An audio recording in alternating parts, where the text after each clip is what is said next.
नमस्ते दोस्तों, मैं राजेश रोशन स्वागत करता हूं आपके अपने YouTube चैनल ग्लोबल स्टडी 91 पे।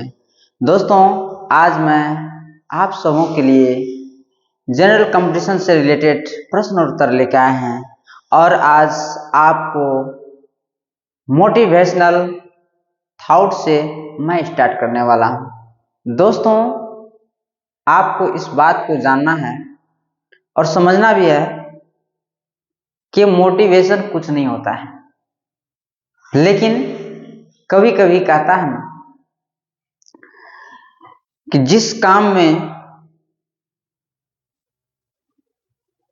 छोटी छोटी बातों को ध्यान रखा जाए वह काम एक दिन सर चढ़ के बोलता है।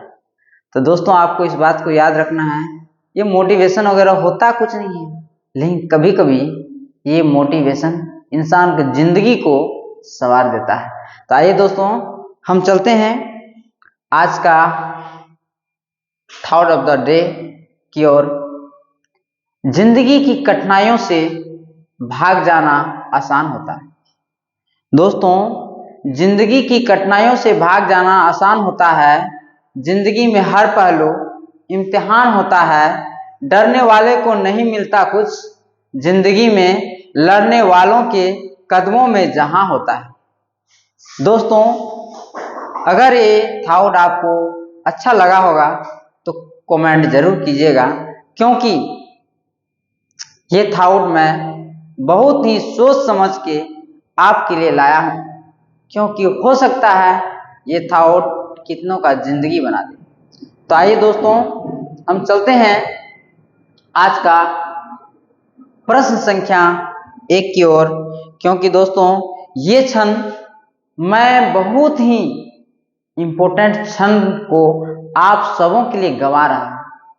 इसलिए दोस्तों, इस क्षण को आप लोग व्यर्थ जाने नहीं दीजिएगा और जब तक ये वीडियो अंत ना हो जाए तब तक लाइक, शेयर और सब्सक्राइब जरूर कर दीजिएगा।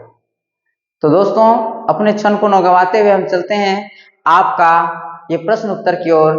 आइए, आज का प्रश्न संख्या 1 का प्रश्न है, किस खेल में मुकाबले के क्षेत्र को रिंग कहा जाता है? दोस्तों, किस खेल में मुकाबले के क्षेत्र को रिंग कहा जाता है? आपका ऑप्शन है ए ताइक्वांडो, बी जूडो, सी कराटे, डी बॉक्सिंग। आपका सही उत्तर है डी बॉक्सिंग। दोस्तों, हम चलते हैं नेक्स्ट प्रश्न की ओर। आपका नेक्स्ट प्रश्न है 2 नंबर का, और 2 नंबर का प्रश्न है दोस्तों, डबल फॉल्ट शब्द का प्रयोग कहां किया गया है? आपका option A volleyball, B tennis, सी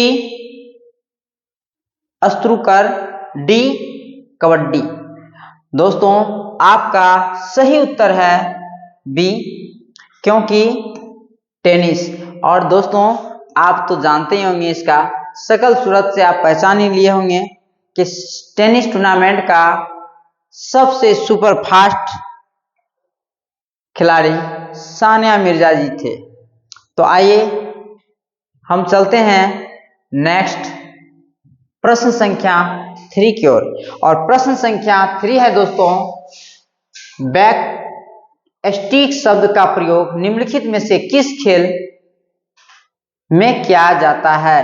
दोस्तों, फिर से एक बार सुन लीजिए प्रश्न को। बैक स्टिक शब्द का प्रयोग निम्नलिखित में से किस खेल में किया जाता है? आपका option A basketball, B badminton, C hockey, D volleyball.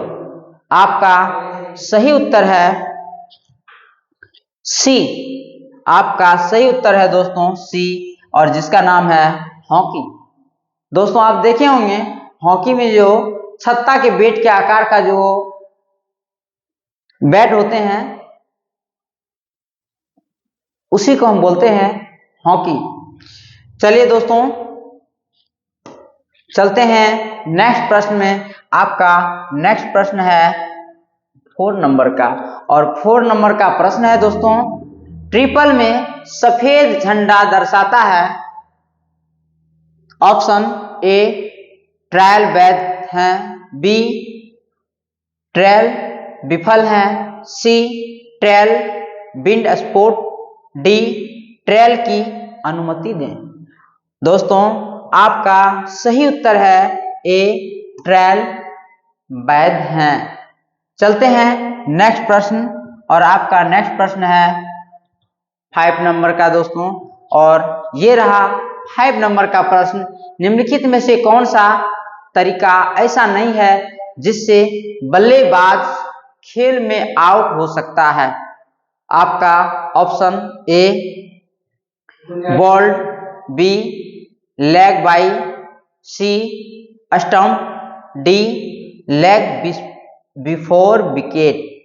दोस्तों आपका सही उत्तर है ऑप्शन बी। और ये देखिए दोस्तों, इससे आपको स्पष्ट रूप से फिगर से भी लेग बॉय के बारे में पता चल जाएगा कि ऐसा क्यों लेग को किया जा रहा है। तो चलते हैं दोस्तों, नेक्स्ट प्रश्न है आपका 6 नंबर का, और 6 नंबर का प्रश्न में है रेड शब्दावली किस खेल से संबंधित है। आपका ऑप्शन है ए खो खो, बी फुटबॉल, सी शतरंज, डी कबड्डी। दोस्तों आपका सही उत्तर रहा डी कबड्डी। और दोस्तों ये तो आप देखते ही पहचान गए होंगे कि कबड्डी किस प्रकार का खेल होता है। तो कबड्डी से तो आप लोग सभी वाकिफ ही हैं, बच्चा जानते हैं। तो चलते हैं नेक्स्ट प्रश्न, और आपका नेक्स्ट प्रश्न है 7 नंबर, और 7 नंबर में प्रश्न है दोस्तों, हॉकी में अगर अंपायर दोनों हाथों को गोल की ओर क्षैतिज रूप से इंगित करता है तो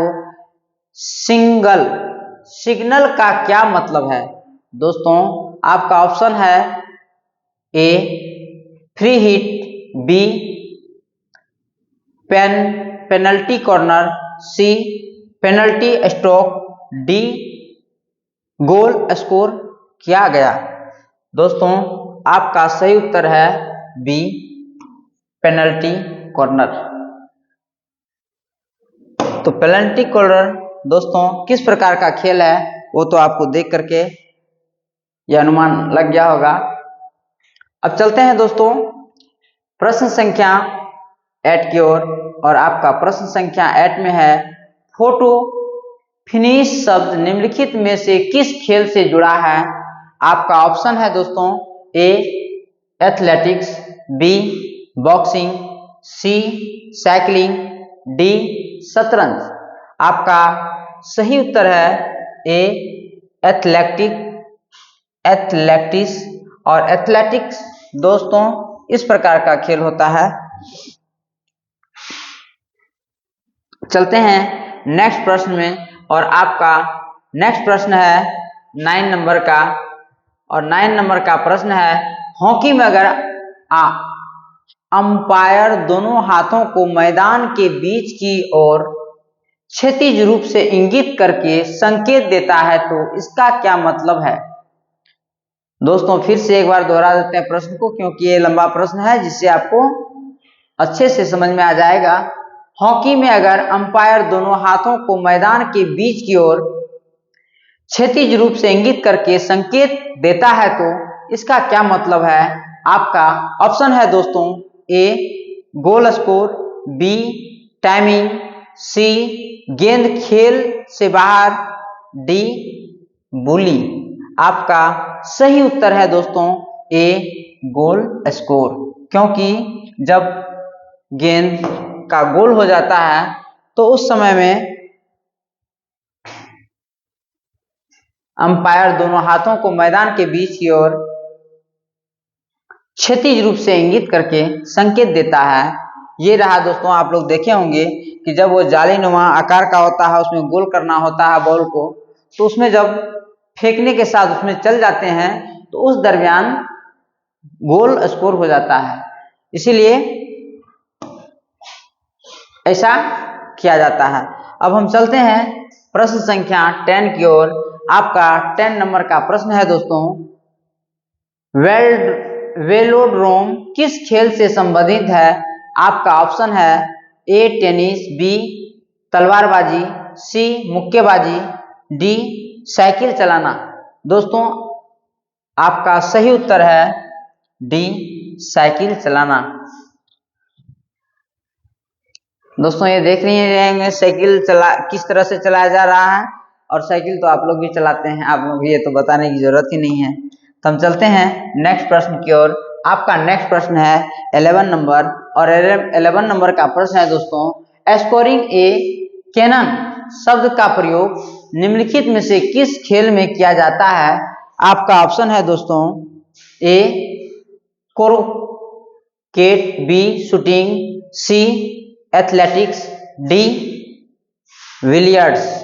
दोस्तों आपका सही उत्तर है डी विलियर्ड्स।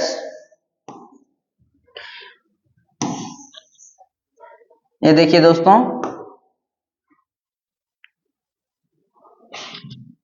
चलते हैं प्रश्न संख्या।